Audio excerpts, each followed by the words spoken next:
జిమ్మయ్యవలస మండలంలో ఉపాధి పనులు చేసిన చోటా బోర్డులు ఏర్పాటు చేయడానికి 42,66,000 రూపాయలు కేటాయిస్తే బోర్డులు ఏర్పాటు చేయకుండానే లక్షల రూపాయల బిల్లులను చేసిన ఫీల్డ్ సిబ్బంది, ఫీల్డ్ అధికారి నుండి ఉపాధి అధికారుల వరకు అక్రమాలకు పాల్పడ్డారని సిపిఎం జిల్లా కార్యదర్శి కొల్లి గంగునాయుడు అన్నారు. జిమ్మయ్యవలస మండలం కేంద్రంలో మండల కార్యదర్శి కె సీతారాం, కమిటీ సభ్యులు బి మోహన్ రావుతో కలిసి విలేకరులతో మాట్లాడారు. ఉపాధి పనులు చేసిన చోట తప్పనిసరిగా బోర్డు ఏర్పాటు చేయాలని ప్రభుత్వం చెబుతుందని, అందుకు కోట్ల రూపాయలు విడుదల చేస్తుందని, కానీ ఉపాధి సిబ్బంది ఎక్కడ బోర్డులు ఏర్పాటు చేయడం లేదని, పాత బోర్డులనే చూపించి కొత్తగా బోర్డులను ఏర్పాటు చేసినట్టు డబ్బులు కాజేస్తున్నారని అన్నారు.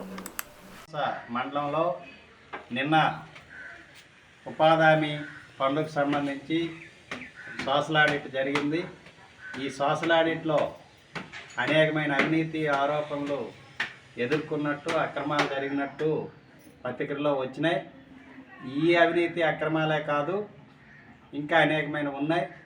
ఇవాళ జిఎంవలస మండలంలో మండలం మొత్తం పనుల దగ్గర బోర్డులు పెట్టాలని చెప్పి ప్రభుత్వం 80 లక్షల రూపాయలు 31 పంచాయతీకి కేటాయించింది.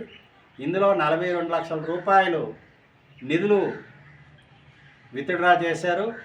ఈ నిధులు ఎవరి అకౌంట్కి వెళ్ళాయి, ఎక్కడికి వెళ్ళాయి అనేది తేలాలి. ముఖ్యంగా ఫీల్డ్ అసిస్టెంట్లు అకౌంట్లో నుంచి నిధులు విత్డ్రా చేసినట్టు ఉంది.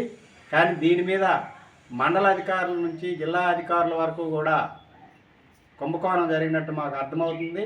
సోషల్ ఆడిట్లో కనీసం బోర్డులు పెట్టారని కానీ పెట్టలేదని కానీ ఎటువంటి ప్రస్తావన రాలేదు.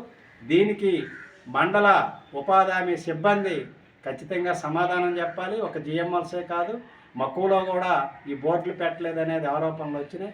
అలాగే జిల్లా మొత్తం ఈ బోర్డులు పెట్టడానికి ఎంత ఖర్చు చేశారు, ఎన్ని బోర్డులు పెట్టారు, సమగ్రంగా జిల్లా వ్యాప్తంగా దీని మీద ఒక విచారణ చేసి బాధ్యులపై చర్యలు తీసుకోవాలని చెప్పి సిపిఎం పార్టీగా మేము డిమాండ్ చేస్తున్నాం.